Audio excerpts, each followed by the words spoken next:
Why is it that no matter how much money college students get, from loans, part-time jobs, or even help from parents, we always end up broke by the end of the month? I know because I was one of them. My name is Evelyn. I'm a 20-year-old art major at Ohio State University, and today, I want to tell you my story. The story of how I learned some hard financial lessons the tough way. I grew up in a small farming town in Ohio in a family of 7. My parents are farmers, hardworking people who spent their lives tending to the soil, planting corn and soybeans, and raising a few chickens and cows. I'm the youngest of 5 siblings. Being the baby of the family came with both blessings and challenges. Everyone had their eyes on me, and with that came expectations. Ever since I was little, I loved drawing. While my brothers were helping Dad fix the tractor, and my sisters were helping Mom with the garden, I sat on the porch sketching the way sunlight hit the cornfields. I believed that talent was my way out of the farm life. I dreamed of becoming a painter, an artist who could bring the beauty of rural Ohio into galleries and into people's hearts. My parents didn't quite understand art, but they loved me enough to support my dream. When I finally got accepted into Ohio State's art program, I was over the moon. I imagined campus life full of creativity, friends, exhibitions, and endless inspiration. What I didn't imagine was how quickly money could disappear once you step into the real world of college life. Moving into the dorms was like stepping into another planet. My roommate was from New York City. My neighbor across the hall was from California.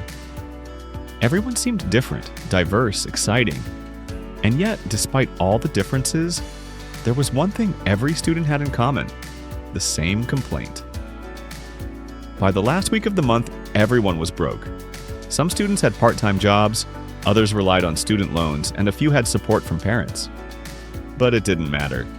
By the end of the month, our wallets were all empty. I'd hear it in the hallways. "Man, I'm out of cash again." Or, "Guess I'll live off ramen until my paycheck comes." I thought, maybe it's just a student thing. Maybe being broke is part of the college experience. But then I started noticing patterns, habits that drained our wallets faster than we realized. That's when I decided, I'm going to share the 5 biggest spending mistakes I made as a student, and hopefully you'll avoid them. Consider this less of a confession and more of a lesson. So here's my promise. In this story, I'll walk you through the 5 spending mistakes that keep students broke. And I'll tell you the lessons I learned along the way. I'll use my own personal experiences, the exact things I did wrong, and how I fixed them. Hopefully, you'll learn from my mistakes before they become yours.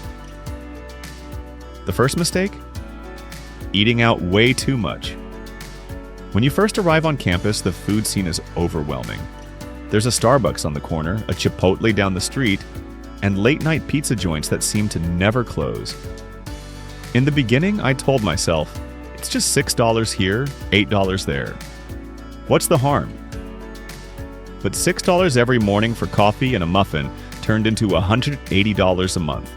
Add in lunch and dinner takeout, and suddenly I was blowing over $400 just on food.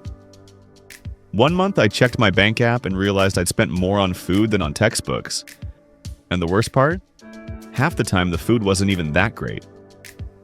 Cold fries, soggy pizza, overpriced lattes. I wasn't eating better, I was just paying more. I remember one week during midterms I practically lived on Starbucks. I thought caffeine and sugar were the only way I'd survive late-night study sessions. When I looked back, I'd spent $75 in a single week on nothing but coffee and snacks. That's almost what my mom spends on groceries for the whole family back home. So what did I do about it? I learned the beauty of meal prep and dining halls. Instead of grabbing Starbucks every morning, I bought a coffee maker for my dorm room and a reusable travel mug. Suddenly, my $6 coffee became a 50-cent homemade cup. I started preparing overnight oats, sandwiches, and salads. It wasn't glamorous, but it saved me hundreds. Another trick? Maximizing the dining hall. If I was paying for a meal plan, why wasn't I using it? I started packing a banana and granola bar from breakfast to save for later. Those small hacks added up. Lesson learned. Eating out is a luxury, not a default. Save it for special occasions, not daily habits. The second mistake, not having a budget. When I first got to college, money felt like it slipped through my fingers. I'd check my balance and it would be fine. Then, 2 weeks later, I was overdrafting. I couldn't figure out where the money went. It felt like magic, only the bad kind. One month, I received a refund check from my student loan, over $1,000. I thought, wow, I'm rich. Within 3 weeks, it was gone. A pair of shoes, dinners out, art supplies, random Target runs. I didn't even remember half of what I'd bought. That was the wake-up call.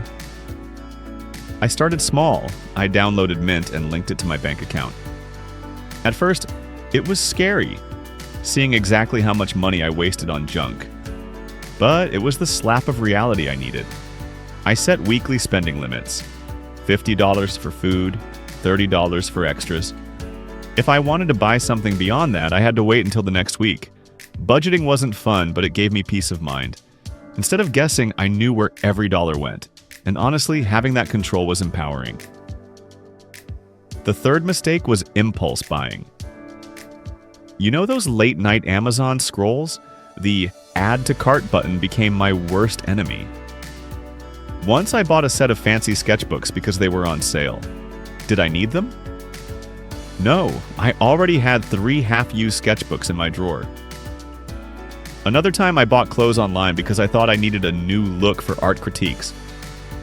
The clothes didn't even fit right, and I ended up returning half of them, but not before wasting money on shipping. Impulse buying wasn't about need, it was about boredom, stress, and FOMO. The fix? The 24-hour rule. Now, whenever I want to buy something, I add it to a wish list and wait 24 hours. Most of the time I lose interest and move on. If I still want it after a day, I'll reconsider. I also started asking myself, do I need this or do I just want it?